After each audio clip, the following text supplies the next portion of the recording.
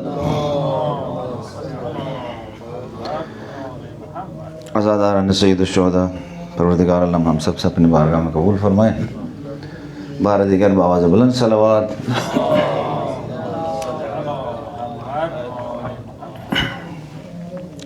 لا حول ولا قوة إلا بالله العلي العظيم.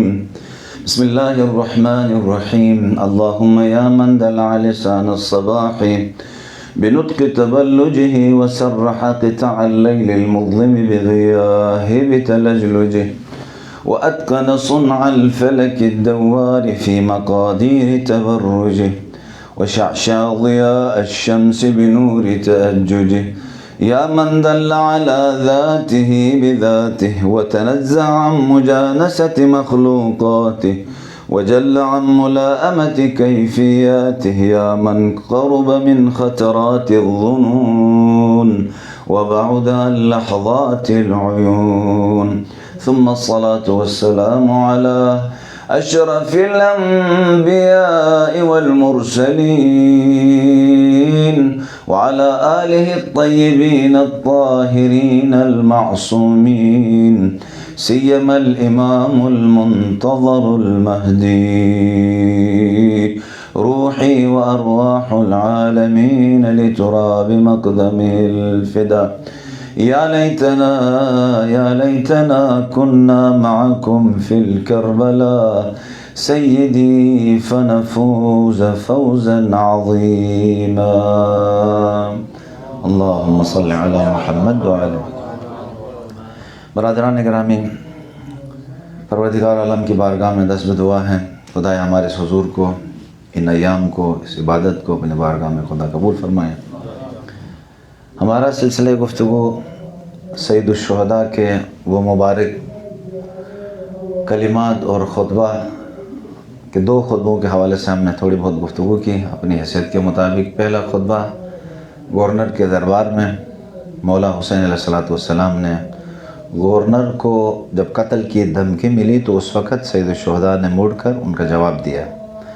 یہ کیسے جواب ہے؟ رہتی کائنات تک ہر بیدار دل کے لیے وہ پیغام ہے، جب بھی کسی دربار میں کسی مشکل وقت میں کوئی انسان جائے، حسین گونے اگر بات کرنی ہو تو اس طریقے سے بات کرے گا. اور اسی طریقے سے حجر ابن عدی ہے، انہوں نے بھی معاویہ کے دربار میں اسی طریقے سے بات کی. کہا علی پہ برا بلا کہو، کہا تو کہ علی پہ میں برا بلا کہوں. جب منع کیا بلکہ ان کے خلاف جب بولنے لگے تو انہوں نے کہا کہ بس تمہیں قتل کے علاوہ کوئی راستہ نہیں ہے، یا برا بلا کہو یا قتل. کیا محبت تھی مولا امیر علیہ السلام کی. قتل گوارا کیا اور پہلے بیٹے کو کہا، پہلے آپ کو یا بیٹے کو کہا؟ پہلے میرے بیٹے کو، پہلے میرے بیٹے کو. کون سا باپ ہے؟ کیا محبت تھی. وہ جنہوں نے امیر المومنین کو خود دیکھا تھا. دیکھیں دیکھنے والوں میں کیا فرق ہے، نتیجہ لینے والوں میں کتنا فرق ہے. توجہ ہے یا نہیں ہے؟ اسی لشکر سید الشہداء میں امیر المومنین کے لشکر میں شمر بھی تھا. کربلا میں امام حسین کو شہید کرنے والے کئی لوگ تھے، اور اسی میں حجر ابن عدی بھی تھا. عدی بھی کہتے ہیں، تو حجر بھی تھا. اچھا، اس حجر نے وہاں پر رحمۃ اللہ علیہ معاویہ نے جب کہا کہ سب کرو امیر المومنین پہ، کہا کہ منع کیا، ان کے خلاف بولا، میں علی کے حوالے سے کیسے بول سکتا ہوں؟ کہا مرنا ہے، مرنا ہے۔ تو اس علی کے دیوانے، علی کے ملنگ اور علی کے عاشق نے، اصل کہتے ہیں ملنگ اسے کہتے ہیں کہ علی کے نقش قدم پہ چلنے والے ہستی سے کہتے ہیں، نہیں کہ مثلا علی کی بات بھی نہ مانے اور ادھر سے جو ہے کہ میں ملنگ ہوں، تو یہ سارے تو علی کا ملنگ نہیں ہوتا ہے، علی کا ملنگ حجر کی طرح ہو۔ اچھا، یہاں پر مبادا کہتے ہیں کہ کہیں میرے بعد میرے بیٹے میں کہیں وہ نہ ہو، اس سے پہلے کہ بیٹا میری نگاہوں کے سامنے، پہلے معاویہ نے چاہا کہ جو ہے مولا امیر علیہ السلام کی کے خلاف بولے، دیکھو اس کے بیٹے زندہ ہیں اور آپ جو ہے وہ کیا ہے، آپ جو ہے یعنی کوشش کیا ہے کہ مولا امیر علیہ السلام کو اس میں جنگ میں یہاں پہ ایک بات کہی، تو میں کہا میں شرمندہ ہوں، میں شرمندہ ہوں، علی شہید ہے اور میں زندہ ہوں اس وقت۔ حجر نے ہر بات کا جواب دیا، تو آخر میں اس انداز میں اس کی ویسے یہ بات درمیان میں آ گئی، صلوات اللہ محمد و آل محمد۔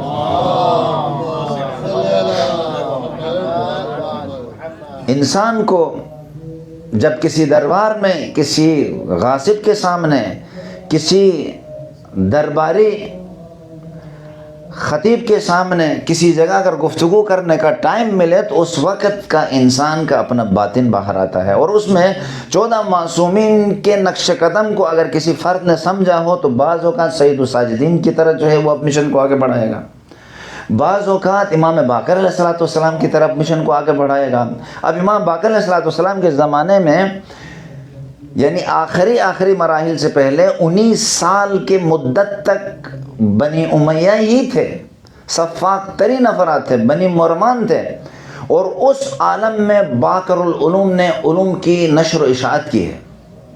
بعض وقت کہتے امام جعفر صادق علیہ السلام کے زمانے میں ہوا ہے، وہ بھی ایک خاص مدت کے اندر، جب انہوں نے آل محمد کے نام سے پکار کے آل محمد کے لیے ہم بیعت لیتے ہیں کہ لوگوں کو جمع کیا، لیکن جب وہ منصب پہ آ گئے تو سب سے زیادہ بنی امیہ سے بھی خطرناک بن گئے وہ لوگ، آل محمد کے نام سے آئے تھے، پھر بعد میں کہا ہم بھی تو حضرت محمد کے رشتہ دار ہیں، چچا کے بیٹے ہیں، اولاد ہیں، ہمارے پاس آئے گا۔ آنے کے بعد اتنا ظلم کیا، ہر امام کو کوشش کیے کسی نہ کسی طریقے سے اس امام کے تبلیغات کو، اس کے نشر اشاعت کو، دین کو پھیلانے کے طریقے کو وہ اپنے زعم خالی کے مطابق، زعم باطل کے مطابق، زعم کہتے ہیں ان کی کیا خیال، اور ان کا یہ خیال تھا، یہ گمان تھا کہ ہم جو ہے خیال خام کے ذریعے سے ہم کہتے تھے کہ اس کو ختم کریں، زندانوں میں تمام کریں گے، لیکن زندان میں بھی رہ کے دین محمد کی پرچار کیا محمد و آل محمد نے، صلوات اللہ محمد و جس زندان میں بھی لے جاتے تھے، جس جگہ میں بھی لے جاتے تھے، وہاں امام کا کردار اس طریقے سے ہوتا تھا کہ دیکھنے والے لوگ خود بخود چینج ہو جاتے تھے، پھر زندانوں کو چینج کرتے تھے، کبھی کسی جگہ کبھی کسی طریقے سے۔ بس ہمیں بھی جہاں بھی جس جگہ میں ہیں، اگر دیندار ہوئے خالصتاً لوجہ اللہ، امام حسین کو اگر سمجھنے لگے اور امام حسین کے کلمات کو اور دیگر ائمہ کے گوہر بار کلام کو اگر ہم دیکھیں گے اور اس کو سنیں گے، اس کے اندر یعنی تدبر اور تفکر کریں گے، تو انسان کے لیے راستہ خدا کھول دیتا ہے۔ یہ ممکن نہیں ہے صدق کے دل سے کوئی قرآن کی طرف جائے اور قرآن کی دہلیز میں سر جھکائے اور قرآن سمجھ میں نہ آئے، یہ ممکن نہیں ہے، یہ عدل الہی کے خلاف ہے۔ اور یہ بھی ممکن نہیں ہے کوئی صدق کے دل سے طہارت کے ساتھ، پاکیزگی کے ساتھ امام کی بارگاہ میں جائے تو امام اس کی ہدایت نہ کریں، وہ آئے ہیں ہدایت کے لیے۔ کربلا میں امام نے کئی انداز میں، کئی طریقوں سے آخری مرحلے تک ان کو جہنم سے بچانے کی کوشش کی، لیکن وہ دنیا ان کے ذہن میں رچی بسی تھی، اور ان کے پیٹ جو خود امام کے جو ہے تصریح اور بات کے مطابق لقد ملیت بطونہم بالحرام، حرام کی وجہ سے امام کے حق بات انہوں نے نہیں سنی، تو اسی لیے سید الشہداء سفینۃ النجات کے سامنے آئے اور ابدی جہنم کے مستحق ہو گئے۔ برادران عزیز، ایک تو یہ خطبہ تھا امام کا، اور دوسرا خطبہ یہ تھا کہ امام کا لطلب الاصلاح فی امت جدی رسول اللہ، اريد ان امر بالمعروف وانهى عن المنکر، اور شب عاشوراء کی وہ دعا، اور ایک اور امام علیہ الصلوۃ والسلام کے آج ایک میں امام نے رات کو شب عاشوراء کو ایک اور خطبہ دیا ہے، اس خطبے کو آپ کی خدمت میں صرف ترجمہ کے حد تک میں آپ کو سناؤں گا۔ نہایت ہی امام علیہ السلام وہ کلمات اور ان کو ملانے کی صورت میں ممکن نہیں ہے کوئی عزادار سید الشہداء پڑھے اور پھر اس کو جو ہے راستہ نہ مل جائے۔ صلوات علی محمد و آل محمد۔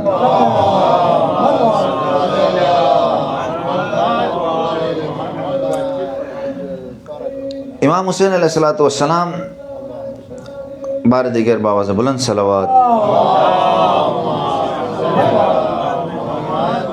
اب میں کھولا تو ایک وہ فضیلت کی ایک روایت آئی ہے، میں وہ سناتا ہوں۔ امام حسین علیہ السلام دخلت علی رسول اللہ، میں رسول اللہ کے پر وارد ہوا، یعنی رسول اللہ کے پاس آیا تو اس رسول اللہ کے پاس وعندہ ابی بن کعب، ابی بن کعب بھی رسول اللہ کے پاس بیٹھے ہوئے تھے۔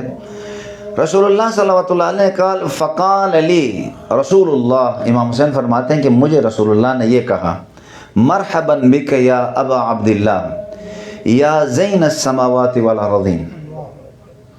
یہ سید الشہداء ابھی نوجوان ہے یا ابھی شادی بھی نہیں کی ہے اور بچپنے کا مرحلہ ہے، یعنی نوجوانی کے عالم ہے، تو اس وقت یہ کہا تو پھر ابی کو اعتراض ہوا، وکیف یکون یا رسول اللہ زین السماوات والارضین احد غیرک، آپ کے علاوہ کوئی اور زین السماوات والارضین کیسے بن سکتا ہے؟ رسول اللہ صلی اللہ علیہ وسلم فرماتے ہیں، یا ابی والذی بعثنی بالحق نبیا ان حسین ابن علی فی السماء اکبر منہ فی الارض، آسمان میں زمین سے کہیں زیادہ جو ہے زینت سے ہر لحاظ سے عظیم ہے اور بزرگتر ہے امام حسین علیہ السلام۔ وَإِنَّهُ لَمَكْتُوبٌ عَنْ يَمِينِ عَرْشِ اللَّهِ، اللہ کے عرش کے دائیں سائڈ پہ یہ لکھا ہوا ہے، ہماری 2-3 کتابوں کے اندر یہ روایت پائی جاتی، بہار میں بھی اور کئی کتابوں کے اندر۔ یہاں پر ہم لوگ ہمیشہ پڑھتے ہیں ان الحسین مصباح الہدی و سفینۃ النجات پڑھتے ہیں، اس روایت میں الف لام نہیں ہے، کیا کہا؟ مصباح ہدن، حسین کیا ہے؟ مصباح ہے، چراغ ہے، کس کا؟ ہدایت کا چراغ ہے۔ وہ سفینۃ نجات، اور نجات کی کشتی ہے۔ وہ امام خیر، اور امام خیر و برکت ہیں۔ وَيُمْنٍ وَعِزٍ وَفَخْرٍ وَبَحْرُ عِلْمٍ وَذُخْرٍ، یہ سارے صفات 8 کے قریب امام حسین علیہ السلام کی صفات بتائی ہیں۔ اب اگر کوئی انسان ان 7 صفات میں، ان 8 صفات میں امام حسین علیہ السلام کے ساتھ متصل ہونا چاہے تو اس کو وہ ترقی مل سکتی ہے، وہ امام سے وہ نورانیت لے سکتا ہے کہ جو کسی اور فرد میں اس دنیا میں کسی کو بھی کسی کی طرف جانے کی سوچ بھی نہیں سکتا ہے۔ اسی لیے کہتے ہیں رسول اللہ صلی اللہ علیہ نے امام حسین کا تعارف اس طریقے سے کروایا کہ وہ چراغ ہیں، کشتی بھی ہیں، امام بھی ہیں، برکت بھی ہے، عزت بھی ہے، افتخار بھی ہے، علم بھی ہے اور امت کا سرمایہ بھی ہے۔ اگر یہ صفات انسان کی زندگی میں داخل ہو جائیں، اس کی دنیا اور آخرت سنور جائے گی۔ صلوات علی محمد و آل محمد۔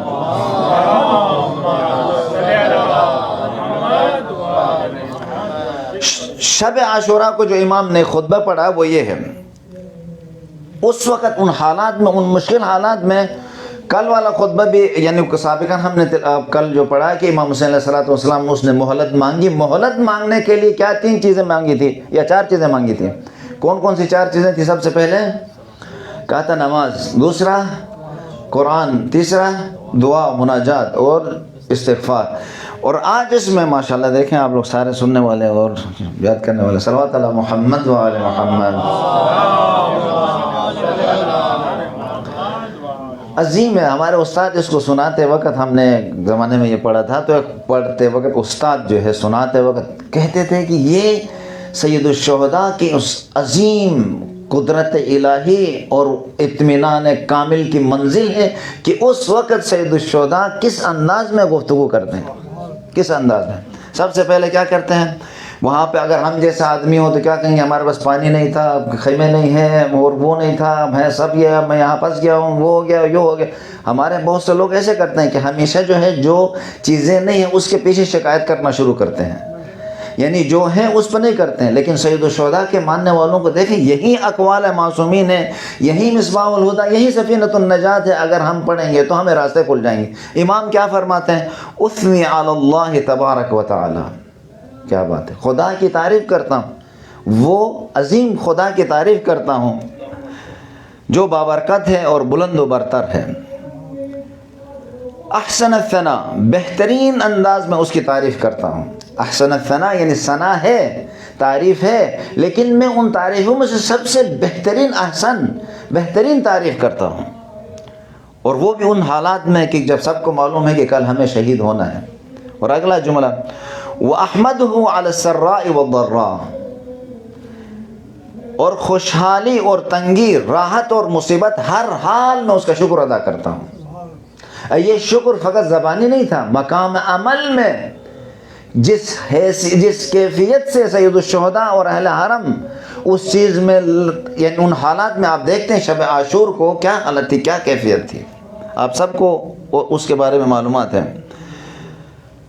اللہم، آگے کیا کہتے ہیں؟ اللہم انی احمدک علی ان اکرمتنا بالنبوہ۔ دیکھیں جو نعمت ہے، ادھر بھی ولید کے دربار میں بھی امام نے اپنا منصب کو ذکر کیا کہ کہیں کوئی آدمی جو ہے یہ نہ سوچے کہ کوئی پارٹی بازی ہے یا کوئی ایک فرد آیا ہے، کوئی مقام لینے کے لیے آیا ہے، کوئی منصب کے لیے آیا ہے، کسی جاہ و جلال و مقام کے لیے آیا، نہیں کہا مادن علم نبوت کے گھرانے سے ہیں، ہم پہ وہی نازل ہوتی ہے، وہ ساری چیزیں جو ادھر سنائے۔ اس کے بعد جو ہے یہاں پہ کیا کہا؟ وَأَكْرَمْتَنَا بِالنُّبُوَّةِ، اور تو نے نبوت کے ذریعے سے ہمیں عزت بخشی اس مشکل وقت میں۔ وَعَلَّمْتَنَا الْقُرْآنَ، اور ہمیں قرآن کی تعلیم دی۔ سید الشہداء دیکھیں، شب عاشور ہو یا تمام جگہوں میں قرآن قرآن قرآن قرآن، متعدد خطبوں میں سید الشہداء نے قرآنی آیات مینشن کی ہیں۔ اگر کوئی آدمی انہی آیات کو پڑھے، انہی پہ غور و فکر کرے، تو اس کی زندگی میں تبدیلی آ جائے۔ وَعَلَّمْتَنَا الْقُرْآنَ، یہ خود ایک عظیم موضوع ہے کہ خود ناطق قرآن اور خود ان کو اس انداز میں قرآن کے علم، کیونکہ قرآن کے بھی بہت سارے درجات ہیں، قرآن جو ہے لوح محفوظ میں ہے، اور قرآن کی کیفیت کیا ہے؟ لو انزلنا هذا القرآن، قلب رسول پہ نازل ہوا۔ وہ جو نزول کے ساتھ جو قرآن کریم ائمہ اطہار کو عنایت کیا گیا ہے خدا کی جانب سے، وہ قرآن جو علمتنا، یعنی جو خدا تو نے ہمیں جو قرآن سکھایا ہے، اس کی قرآن کی تعلیم پر جو قرآن ہمیں دیا ہے، اس پہ جو ہے میں شکر ادا کرتا ہوں۔ اس کٹھن اور مشکل حالات میں اگر وَفَقَّهْتَنَا فِي الدِّينِ، اور ہمیں دین کے گہرائی کی سمجھ عطا کیا ہے، یعنی دین سمجھایا، ہمیں فقیہ بنایا ہے دین میں، اور یہ نعمت خداوند تبارک و تعالی ہے۔ وَلَمْ تَجْعَلْنَا مِنَ الْمُشْرِكِينَ، اور ہمیں مشرکین میں سے قرار نہیں دیا۔ یعنی اس نعمت کو اپنے اصحاب کے سامنے، سارے اصحاب سامنے بیٹھے ہوئے، سید الشہداء یہ مدح الہی اور وہ الہی نعمتوں کو گن رہے ہیں، یہ نہیں کہہ رہے کہ ہمیں وہ دیا ہے، وہ دیا ہے، مجھے اتنے گھوڑے ملے ہیں یا اتنی زمین ملی ہے یا اتنے پیسے ملے، نہیں، یہ الہی منصب کو ذکر کر رہے ہیں تاکہ اس کے ذریعے سے انسان جو ہے متوجہ ہو جائے، ہدایت پائے، مضبوط ہو جائے کہ ہم کس کے ساتھ ہیں۔ اور یہ خطبہ ہمارے لیے بھی کیا ہے، ہم بھی اس طریقے سے ان آیات کو سن کر اپنے آپ کو اگر تھوڑی دیر یہ ذہن میں بھی لائیں، امیجن کریں کہ ہم بھی وہاں بیٹھے اگر ہوں تو اس طریقے سے سید الشہداء کی یہ خطبہ ہو تو ہماری کیا حال ہوگی، ہماری کیا کیفیت ہوگی۔ پھر آگے کہ امام فرماتے ہیں، اما بعد فإنی لا اعلم اصحابا اوفى ولا خيرا من اصحابي ولا اہل بیت ابر ولا اوصل من اہل بیت۔ اما بعد، اس کے بعد، فإنی لا اعلم، میں نہیں جانتا ہوں۔ یہ کون فرما رہے ہیں؟ امام حسین علیہ السلام فرماتے ہیں کہ اصحابا اوفا، اپنے اصحاب سے زیادہ وفاتر، یعنی کلی طور پر ہے اس کیفیت کے اندر خیر رسول اللہ کو بھی ملے ہیں لیکن وفا والے با وفا والے امیر المومنین کو بھی ملے ہیں، لیکن اس انداز میں اس کیفیت میں جتنے چن چن کے سارے راستے میں فلٹر ہو گئے، اور جو آنے تھے آخر میں جو ہے وہ خلص اور مخلص افراد جو ہے مخلص امام حسین علیہ السلام کی خدمت میں پہنچ گئے، اور ان کے سامنے یہ تھا سید الشہداء کیا فرما رہے ہیں آگے، ولا خیر من اصحابی، اور نہ ان سے بہتر کوئی ساتھی ہے، ولا اہل بیت، اور نہ کوئی خاندان کا وہ ابر اس سے زیادہ نیک ہو، ولا اوصل، اور زیادہ صلہ رحمی کرنے والا، صلہ رحم کرنے والا بھی دیکھو اس حالت میں بھی سید الشہداء صلہ رحم کی بات کرتے ہیں، صلہ رحم کی بات کرتے ہیں۔ اور بہت سے لوگ یعنی اس کے بعد میں نے اپنے اصحاب سے زیادہ وفادار بہتر ساتھیوں کو نہیں پایا، نہیں جانتا ہوں، اور اپنے اہل بیت سے بڑھ کر نیک اور صلہ رحمی کرنے والا کوئی خاندان نہیں جانتا۔ اور اس کے بعد سید الشہداء فجزاکم اللہ عنی جمیعا خیرا، یہ دعا سید الشہداء کے قیامت تک سب کے ساتھ ہے، ہمارے ساتھ بھی ہے اور ان کے ساتھ بھی ہے۔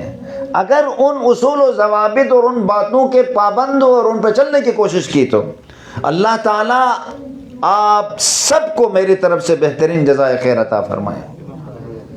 یہ اوپر والا خطبہ سنانے کے بعد الا وانی اظن یومنا من هؤلاء الاعداء غدا، سن لو میرا گمان یہ ہے، میں یہ سوچتا ہوں کہ کل انہی دشمنوں کے ہاتھوں ہماری آخری آزمائش کا دن ہوگا۔ سید الشہداء بتا رہے ہیں دیکھیں ایسا نہیں ہے کہ کل بچ جائیں گے، جس طریقے سے بعض اوقات بعض لوگوں کو دھوکہ دے کے مختلف لوگوں میں جا کر یعنی وہ بڑے والے آفیسر جو ہے سامنے والے جو ہیڈ ہوتے ہیں وہ ان کو خود مروا کے خود بھاگ جاتے ہیں یا کسی اور ملک نکل جاتے ہیں، کسی کیا ہو جاتے ہیں۔ لیکن سید الشہداء کہتے ہیں کہ یاد رکھ لینا کہ کل راستے سے بھی کئی لوگ اس طرح واپس ہوئے تھے کہ وہ سوچ رہے تھے کہ سید الشہداء جا کے ادھر جو ہے حکومت لے گا تو ہمیں مقام دے گا، منصب دے گا، اس لیے آئے تھے۔ جب معلوم ہو گیا کہ اس سفر میں موت ہے اسلام کی آبیاری کے لیے تو اس میں سے وہی بچے جو اس چیز کو انتخاب کر کے آئے تھے۔ صلوات علی محمد و آل محمد۔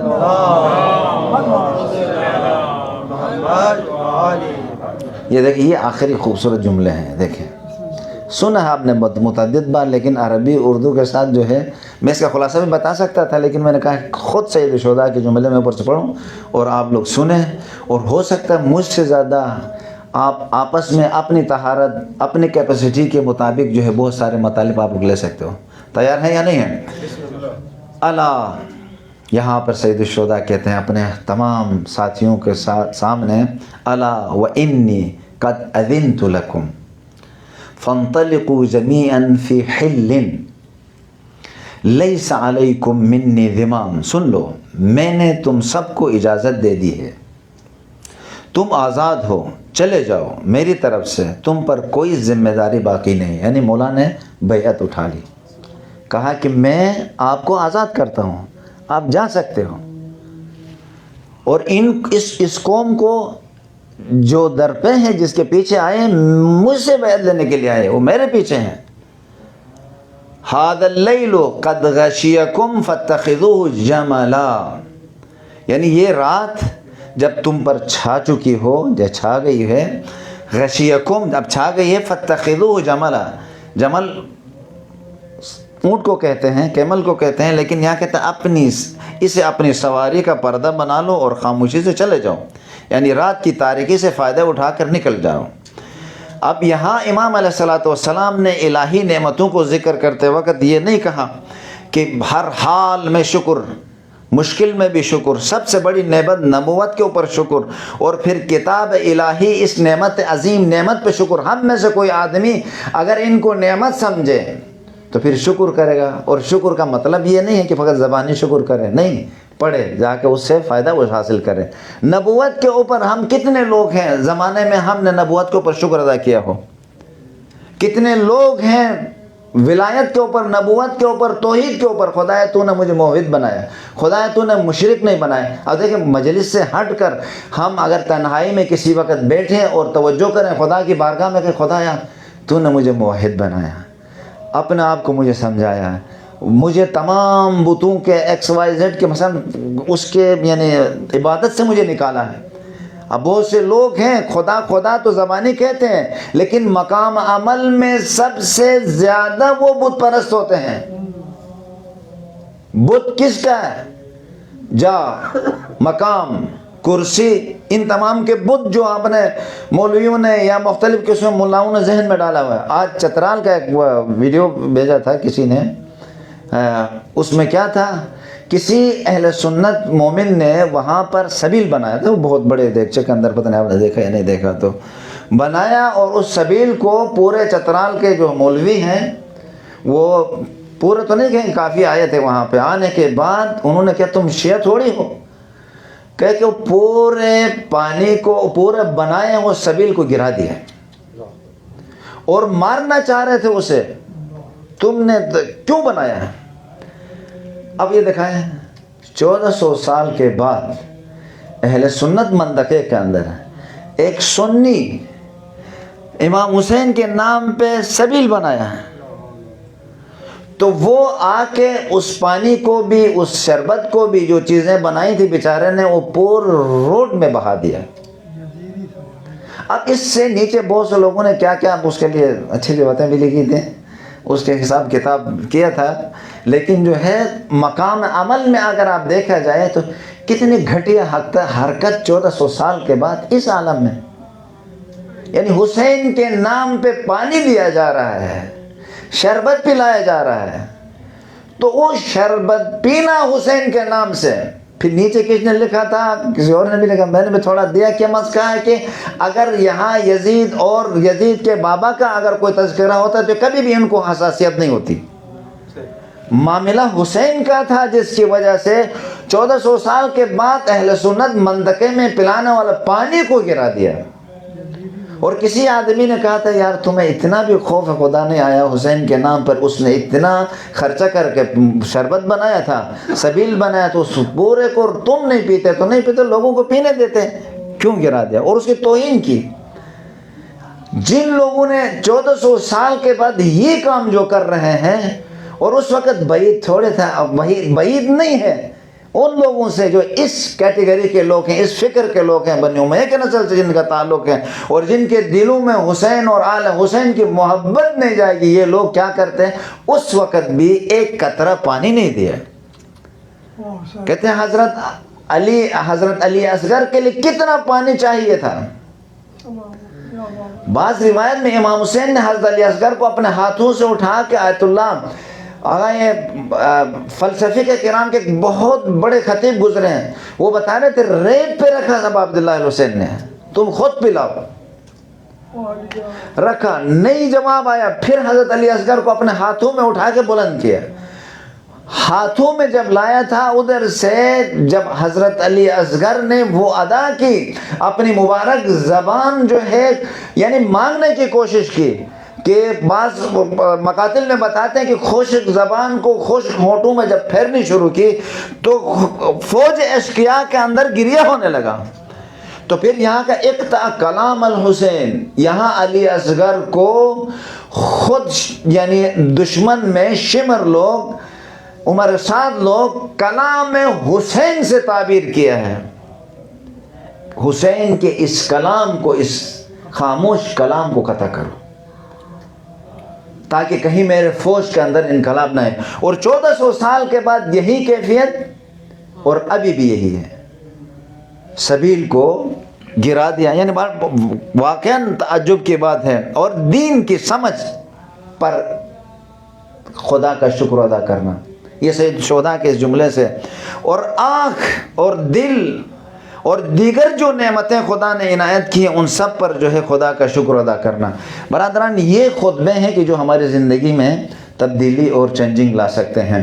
کہ آئیے ہم نے جو خطبہ لایا تھا، طلب الاصلاح فی امت جدی، طلب الاصلاح، اب اصلاح کے اندر جب ہم آتے ہیں، کچھ کل اس کے حوالے سے تھوڑی بہت گفتگو کی تھی، آج اصلاح کے حوالے سے دیکھتے ہیں۔ آپ میں سے جتنے برادران ہیں، کل میں نے کہا تھا اصلاح کے حوالے سے نکات نکالیں، تو اصلاح کے حوالے سے دیکھتا ہوں، میں نے کل یہ کہا تھا نا، اس کو ہوم ورک کے طور پر آپ لوگوں نے اس پہ کام کرنا ہے، کہ طلب الاصلاح، اصلاح کن کن جوانب میں، کن کن جگہوں میں، کہاں کہاں اصلاح کر سکتے ہیں سید الشہداء کے اس کلام سے۔ کتنے قسم کے اصلاح ہو سکتے ہیں؟ سب سے پہلے ہم آتے ہیں اپنے آپ سے شروع کرتے ہیں، اپنے آپ سے شروع کرتے ہیں، تو ہمارے اندر اصلاح کے کتنے کیٹیگری ہو سکتے ہیں؟ ایک اصلاح، اس معاملے کو سلجھانا، کس کے ساتھ؟ میرے اور خدا کے درمیان۔ اب اصلاح کی کسوٹی کو، شاخص کو اور اصل اصلاح کو کہاں صحیح ہے، کیسے صحیح ہے، وہ کہاں سے سمجھیں گے ہم؟ وہ گاڑی کے مثال دی تھی، اگر گاڑی خراب ہو گئی تو گاڑی کی سوئی یہاں تک آ جائے تو پھر سمجھو کہ انجن خراب نہیں ہے، یہاں تک آ گئے تو سم تھنگ رانگ، یعنی اس کے اندر کچھ گڑبڑ ہے، اس کو میکینک کے پاس لے جانا پڑے گا۔ اسی طریقے سے ہائی بلڈ پریشر کا ایک حصہ ہے، اس سے اوپر جائے تو بھی خراب ہے، اس سے نیچے آئے تو بھی خراب ہے۔ شوگر کے لیے بھی اس سے اوپر جائے تو خراب ہے، نیچے آئے تو بھی خراب ہے۔ اب یہاں پر ہم کیسے سمجھیں گے کہ یہ میرا ارتباط خدا سے تو معاہدانہ صحیح ہے یا نہیں ہے؟ توجہ ہے یا نہیں ہے؟ شاید لگتا ہے آپ لوگ اس خوش بحث سے تھکنے لگے۔ صلوات علی محمد و آل محمد۔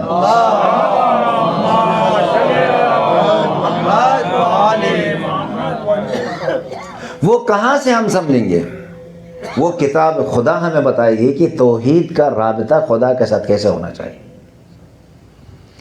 اب میرے ساتھ ایک تو خدا کے ساتھ رابطہ ہو گیا، اور پھر دوسرا رابطہ جو ہے میرے مخلوقات کے ساتھ، جتنی مخلوقات ہیں میرے ارد گرد، چرند پرند، اگر مال مویشی ہے تو مال مویشی کے ساتھ کیا ہونا چاہیے، گھاس کے ساتھ، درختوں کے ساتھ، پانی کے ساتھ، ہمسایوں کے ساتھ، ماں باپ کے ساتھ، بہن بھائی کے ساتھ۔ اگر ان حقوق کو، ان روابط میں اصلاح کے ساتھ ان کو ٹھیک کر کے اگر انسان چلے گا تو بلندیوں تک پہنچ سکتا ہے۔ اگر کوئی انسان اپنے صلوات علی محمد و آل محمد،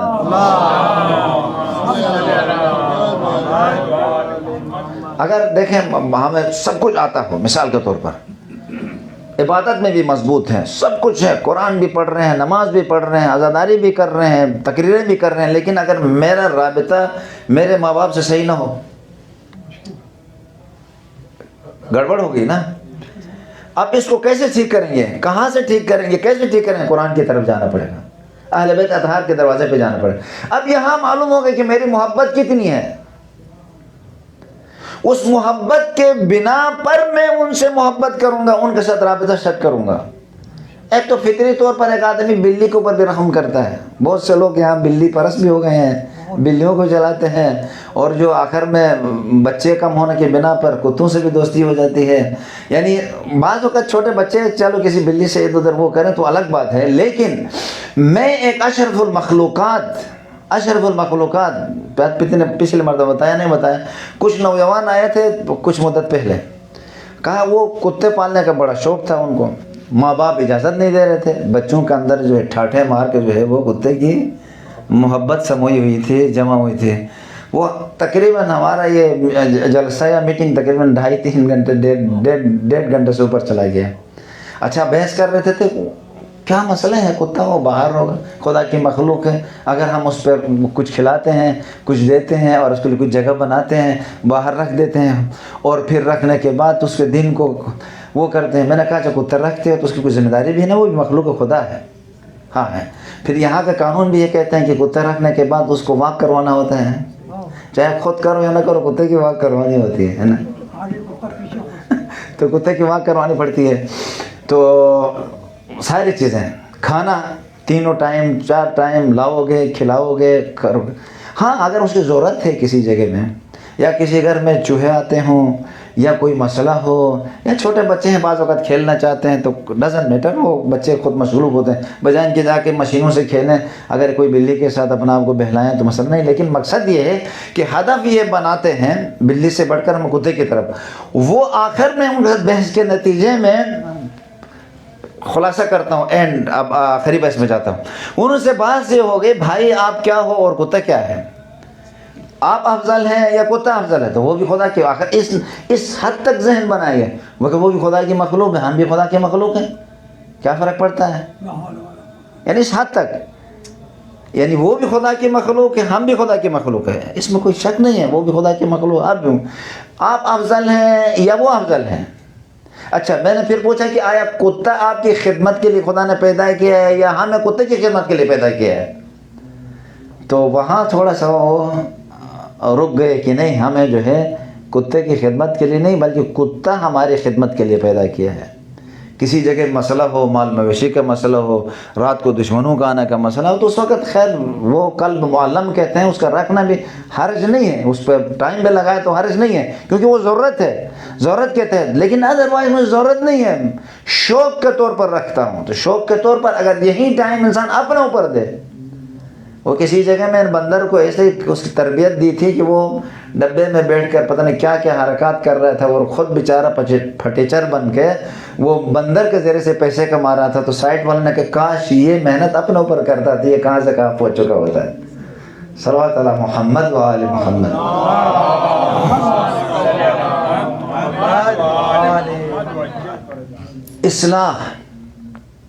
اصلاح کس میں؟ میرا رابطہ میرے بیٹے کے ساتھ کیسا ہے، میری بیٹی کے ساتھ کیسا ہے، میری ماں کے ساتھ کیسا ہے، میری بیوی کے ساتھ کیسا ہے، میرے رشتہ داروں کے ساتھ کیسا ہے، خدا کے ساتھ کیسا ہے، اور حتیٰ نباتات کے ساتھ میرا رابطہ کیسا ہے، کس جگہ میں کیسا درخت لگانا ہے، کس طریقے سے کرنا ہے۔ بہت سارے پہاڑوں میں، جنگلوں میں، جیسے ہمارے علاقوں کے سائڈ میں جب ہم چھوٹے تھے تو قریب قریب جنگل پائے جاتے تھے، قدرتی جو ہے وہ پہاڑوں میں جو ہے بڑے بڑے درخت وغیرہ ہوتے تھے۔ جو گاڑیاں آ گئے، روڈ بننا شروع ہو گیا، ادھر سے کاٹ دیا، کاٹنے کے بڑے درخت پھینکے، وہ چھوٹے موٹے نیچے وہ بھی پس گئے، اور ابھی وہ سارے پہاڑ جو ہے کیا ہے، خشک اور بنجر جو ہے وہ نظر آتے ہیں۔ اگر انسان اگر رحم کرے یہاں پر، تو اگر بڑے والے کو کاٹتے ہو تو 3 چھوٹے لگاؤ تو اگلے نسلوں کے لیے بھی ہوگا۔ یہ ہمارے نیچر کے ساتھ رابطہ ہے۔ اگر یہ رابطہ نہ کرے تو بددعا لگے گی لوگوں کا، خدا کی طرف سے، حتی ان درختوں کی جانب سے ہمارے اوپر بددعا لگے گی۔ جب بغیر کسی یعنی ریزن کے میں اس چھوٹے درخت کو ختم کرتا ہوں، میں تباہ کر دیتا ہوں، تو بعد والی نسلوں کے لیے حتیٰ ویدر کے حوالے سے جو مسائل ہیں وہ بھی ان میں بھی خرابی لانے میں سبب بنتا ہوں۔ پانی ہے، اگر میں 1 کلو سے کام حل ہو سکتا ہے کہ اگر میں 3 4 کلو 10 کلو میں ضائع کروں، تو یہاں بھی میرا جو ہے اصلاح نہیں ہے۔ یہ طلب الاصلاح فقط یہ نہیں ہے کہ کسی کے ساتھ جنگ ہو یا لڑائی ہو اس وقت میں اصلاح کر کے جاؤں، نہیں، چھوٹی چھوٹی چیزوں سے کو انفسکم سے اصلاح شروع ہوگا۔ اب یہ باتیں ہیں، کو انفسکم۔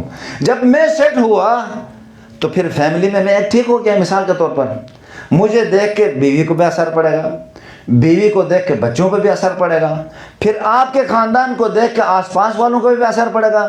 ہی is good family, is good man, good woman, یعنی اس کے بارے میں کہیں گے ایسے ہو گیا نا۔ صلوات علی محمد و آل محمد۔ معذرت میں نے باتوں میں کے زیادہ ٹائم لے لیا آپ لوگوں کا، آئندہ جو آپ لوگ آتے ہیں وہ بھی نہیں آئیں گے۔ صلوات علی محمد و آل محمد۔ خصوصاً ہمارا حیدر بھائی تو 2 3 4 کہیں گے، مولانا صاحب جو ہے وہ چھوڑتے نہیں ہیں، اوپر گئے تھے، لیکن ہاں میں اپنے ٹائم پہ کوشش کروں گا انشاءاللہ 1 گھنٹے کے اندر ابھی 15 منٹ ہیں اس میں انشاءاللہ کوشش کرتا ہوں۔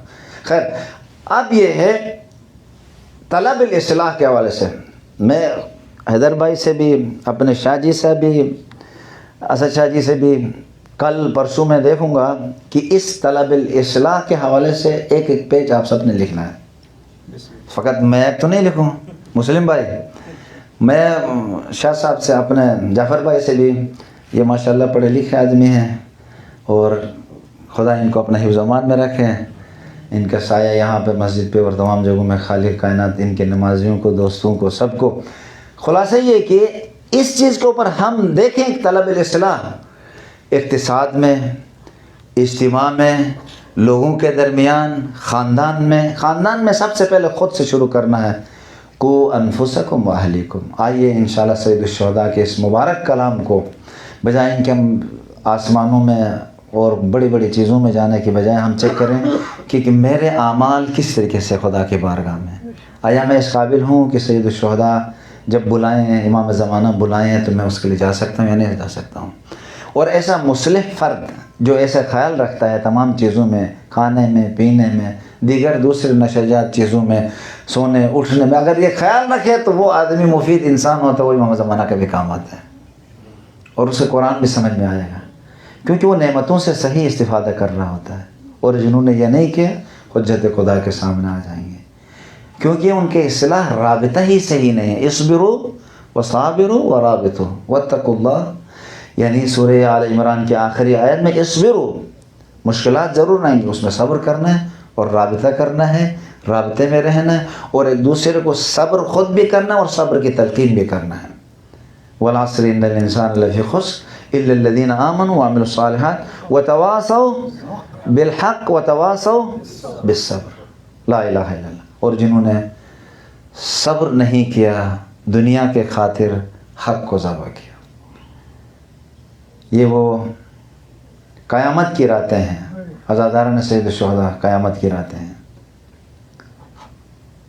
کل شام میں غریباں تھیں، غریبوں کی رات تھی کل۔ محمد کے گھرانے کو ان ظالموں نے، باغ محمد کو کس انداز میں بے رحمی کے ساتھ وہ وار کیا، وہ قتل و غارت کی، بے رحمی سے ہر پھول کو انہوں نے توڑنے کی کوشش کی۔ اور کربلا کے اس بد میں کل سنایا تھا کہ ان پھولوں کو کس طریقے سے انہوں نے جو ہے گرایا، لا الہ الا اللہ۔ آج ان پھولوں کے سروں کو لے کے گئے تھے شام، کوفہ لے کے گئے تھے، اور کوفہ لے جانے کے بعد تدبیر دیکھیں ان کی تدبیر۔ آج اس وقت اہل بیت اطہار سن 61 ہجری میں رات کو کوفے جا سکتے تھے، یعنی تیاری کر کے جس انداز میں ہوا، جب لے کے آئے کوفے کے دروازے پر تو شام ہو گئی تھی، تو کہا روکو وہاں پہ، یہ قیامت کی رات ہے۔ کیوں روکو؟ اس کے دو علتیں بتاتے ہیں، لیکن سب سے بڑی علت یہ ہے کہ کل روکو تو ہم اپنے فتح کا اعلان کریں گے اور کوفے میں دکھائیں گے، دیکھو ہم نے آل رسول کے ساتھ کیا کیا ہے اور کس طریقے سے ہم کامیاب ہو گئے ہیں، تاکہ ان میں ان کو دن کو سارے لوگ جمع ہو جائیں گے، جشن منائیں گے اور اہل بیت اطہار کو وارد کریں گے۔ عزاداران سید الشہداء، یہی قافلہ امام علی علیہ السلام کے زمانے میں جب کوفے آیا تھا، امام علی علیہ السلام نے کہا تھا کہ روکیے قافلہ کو، جب رات کا اندھیرا چھا جائے تو اہل حرم کو کوفے میں لے گو، کوفے میں داخل کرو۔ آج اس کے برعکس ان ظالموں نے کوفے کے دروازے پر شہر کے باہر روکا، اس لیے روکا کہ کل آل محمد کی پردہ بیویوں کو کوفے میں سب کے سامنے درباروں میں لے جانے کے لیے عزاداران سید الشہداء کتنا سخت علی کی بیٹی کے لیے زندگی میں پہلا سفر تھا کربلا سے کوفہ تک، جس میں نہ غازی تھے نہ سید الشہداء، سوائے امام زین العابدین کے، ان کے بھی ہاتھ بندھے ہوئے تھے، گردن میں تو اور زنجیروں میں بند امام زین العابدین، آل رسول اللہ کی نواسیوں، اس لگ بھگ 10 صحرا میں رسول زادیوں کو روکا گیا۔ عزاداران سید الشہداء، یہاں بھی بیویاں تڑپ رہی تھی، سہمی ہوئی تھی، اگر کوئی بچہ کوئی بچی روتی تھی تازیانہ مارتے تھے، جس کی وجہ سے بچے سہمے ہوئے تھے، گھٹ گھٹ کے رو رہے تھے،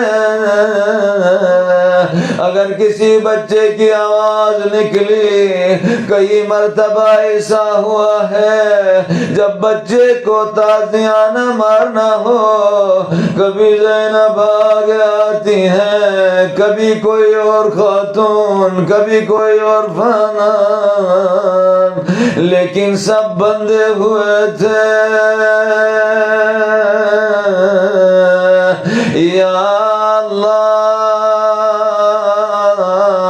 کیا ظلم آل محمد پر۔ ازاداران سید الشہداء، آج کی رات بھی کل کی رات کی طرح بڑی مشکل سے نکلی۔ جب دن چڑھا، وہ سر اقدس لے کے گئے تھے کوفہ میں، گویا ابن زیاد وغیرہ کو دکھا کے دوبارہ لے کے آئے، یعنی وہ ماحول بنانا چاہ رہے تھے۔ آگے سر، پیچھے بیویاں، جب سے وہ سروں کو تن سے جدا کیا تھا اپنے ساتھ لے کے گئے تھے، اب وہی سر لے کے آئے ہیں نیزوں پر انار۔ بیویاں دیکھ رہی ہیں، یہاں جناب زینب کبریٰ ام المصائب عالمہ غیر معلمہ کی بات کو نقل کرتے ہیں۔ یا ہلال، یہاں امام حسین کے سر اقدس کو ہلال سے تعبیر کرتی ہیں، ابھی تو مکمل ہی نہیں ہوا تھا، اس سے پہلے دشمنوں نے ہم سے چھین لیا، شہید کیا۔ ما توہمت یا شقیق فؤادی، اے میرے دل کے ٹکڑے، میرے ماں جائے، شہادت تو ہوتی ہے، شہید ہونا ہوتا ہے، جس طریقے سے حضرت حمزہ شہید ہوئے، مولا علی شہید ہوئے، خود رسول خدا کو شہید کیا گیا، ماں زہرائے مرضیہ کو شہید کیا گیا، لیکن میں نے یہ گمان نہیں کیا تھا اس انداز میں ہلال کی طرح میرے سامنے، ارے بدن کربلا میں پامال کرے، اثر اقدس اس انداز میں میرے سامنے لایا جائے۔ بیبیاں کہتی ہیں ذرا اپنی چھوٹی فاطمہ سے یا سکینہ سے کلمہ، تھوڑی سی گفتگو کی جائے کہیں ایسا نہ ہو اس کی روح یہیں پہ پرواز کر جائے۔ یہ وہ وقت تھا سروں کو دیکھنے کے بعد ہر بیوی نے سر کے ساتھ گفتگو کی، نہ جانے غازی عباس کے سر اقدس کے ساتھ جب اس سر کو بلند ہوتے ہوئے دیکھا، بتایا جاتا ہے غازی کا سر نیزے پہ نہیں رکا، زمین پہ گر جاتا تھا۔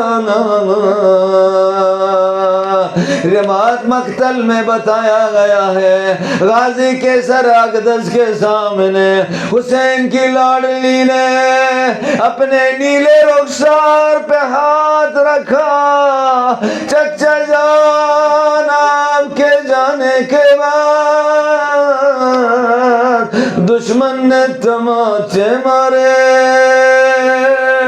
میری پھپھی کو تازیاں نے مارے۔ الا لعنت اللہ علی القوم الظالمین، وسيعلم الذين ظلموا أي منقلب ينقلبون۔ ماتم حسین۔